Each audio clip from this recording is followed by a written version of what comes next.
Now, imagine you're coming home, Stu, and you're coming from a business trip.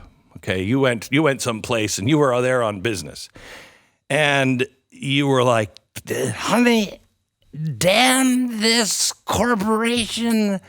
I broke my leg, and I was working." And you're like, "Where? I mean, you're." Stu, you work in an office. You sit behind I broke my leg, and it was while I was on a business trip. Okay? Okay. And then she found out that you were water skiing. What would your wife say? And my business isn't You're selling not, water you have skis. nothing, your Okay. business is what you do. Okay. And there were no cameras or anything else. You were just out on a boat with a group of people, hot people, water skiing. Hot people. Okay. Mm-hmm. She may be a little suspicious that something else was going on. Right. Mm-hmm. And would she say, really, that's the company's problem? Would she? You're like, the company. And did the company ask you to go water skiing? No, it is my free time. Yeah, Okay? no. She wouldn't. In France, here's what happened. An employee died on a business trip. And the family is suing the company, and the courts just ruled, yes, that's a responsibility of the company to make sure that their people are protected. Here's what happened.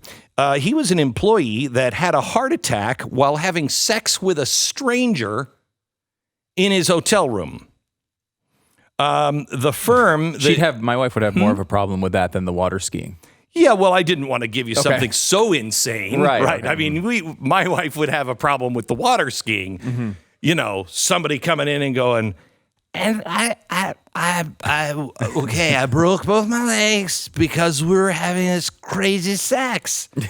I don't think my wife would say okay. No, and she wouldn't say that damn company. She'd say, I'm leaving. I'm glad. Right? Glad this happened to you. Right. Mm-hmm. And I only have to break 2 arms. I don't have to break all 4 limbs. It saves me some time. It saves me time, right? So the family said that they were entitled to compensation because that was a workplace injury. And so the company said, no, that's not a workplace injury. I don't know if you know, but he was in his hotel room at night. We had finished work.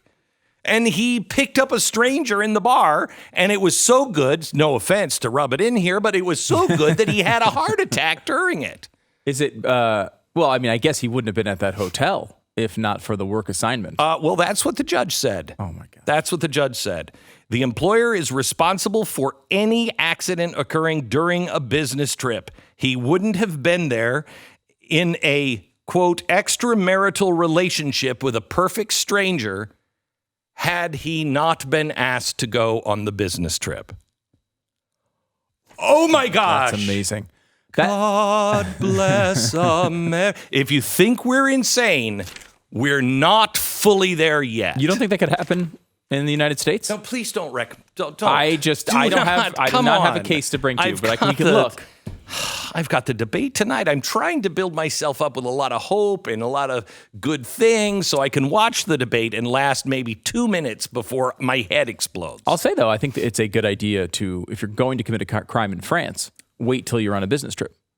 Because, like, if you were to go and murder someone, wouldn't the company be responsible for that murder? I didn't do it. I was on a business trip. I was at a Quality Inn, right, and I just murdered somebody at the bar. But I mean, if I wasn't working for this company, I would have never been at the Quality Inn. Right, I robbed the bank, but I was only in town that one night because business told me to go there. As long as you can show it's not premeditated, I think you're clear. I think you are. I like it.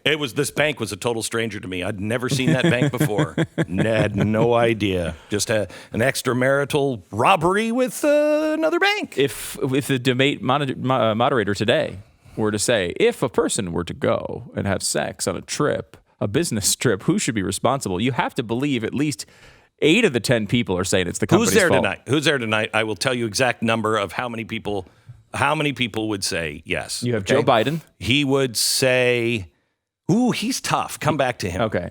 Bernie Sanders. Yes. Company's always at fault for everything. Yes. Elizabeth Warren. Yes. 100%. 100%. Pete Buttigieg. Somehow or another, the banks would be involved if Elizabeth Warren was. That's true. Yeah. The banks are always involved. It would be the company, but really the companies were driven by the banks to do it. Pete Buttigieg. Yeah, I think he'd do it. But he'd put it in a way to where everybody would kind of go like, yeah, that's kind of common sense. That's just the average everyday Joe saying that. You think? Because he's not, to me, average everyday Joe. He's like McKinsey consultant, right? Like he speaks in that way that we've been in those meetings before with like those high level consultants, and they lay it all out, and you're like, I don't think they said anything there. I don't think that like that was a lot of syllables, but yes. The syllable to content ratio is very. Right. I didn't say strange. he meant it. I said, I mean, that's what he's good at. He's good at just talking around things where you're like, I don't know. I don't know what he said, but I kind of feel good. Right. Yeah. Kamala Harris. She's in. Bob Frank O'Rourke. Oh my gosh. Oh, yes. He's in because Bob Frank is in ultimate campaign desperation mode and will say anything. He might if even he doesn't say the F-bomb on the stage tonight, I'll be shocked. Is that not incredible? I'll be shocked. Dude, we got it. You can use the F word. I mean, they what all is love the it. deal? They're all so proud of themselves when they can say, because Donald Trump in a private meeting said S-hole countries. And so now they all get to say the full word because it's news, in quotes. And so they all come out, Donald Trump said, and he says the whole word. No, but... And then now Bob Frank is saying the F word everywhere. Right. Because he's so desperate for attention. His Hispanic priest, Patrick O'Malley, Father Patrick O'Malley. Oh, very Hispanic. Very Hispanic. He's very upset that his young altar boy is using the F word like that. And Patrick O'Malley created Salsa Verde, if I'm not mistaken. Very Hispanic. Very Hispanic. Triple Hispanic. Yeah. Trip-Spanic is his official term. How about Cory Booker? Cory Booker. Cory Booker's a pandering machine, so he's going to pander no matter what is said. Yep. He actually was bashing Trump about the bill that they did together on criminal justice reform. He's like, Chrissy Teigen, the model / wife of someone who's accomplished things, has wrote some really nasty thing with all sorts of swears and stuff at Donald Trump, and he came out and he's like, another example of Donald Trump targeting minority women. It's like, wait a minute. She was calling him like all sorts of swears. And I don't even think he named her. She came back with some really like vile rant against her. And he's like, I'm on Team Chrissy. Oh, wait, Chrissy Teigen is now a victim of something? Yes, Chrissy Teigen is apparently the victim. Her poor multi-million-dollar status. I did really, and she's a minority? I don't know. I honestly don't care. I don't know why either, everyone else is so obsessed with this. Like, who cares what her skin color is? Next thing you know, you're going to be saying, no, the company's not responsible for that extramarital affair heart attack. So we have 3 more. I think we've named 7 so far. Yeah. So we have Julian Castro. Yes. Amy Klobuchar. I don't even know that. Yeah, no idea. Not really relevant. And Andrew Yang. Yang would say no. Yeah, probably. Yang would say no. Yeah. And I think Biden would just have to look at everybody else. And if everybody else was saying yes, then he'd say yes. And then he'd probably flub 6, 7 sentences in a row. Yeah, he'd pronounce yes as... Okay, I think that's a yes from Joe Biden.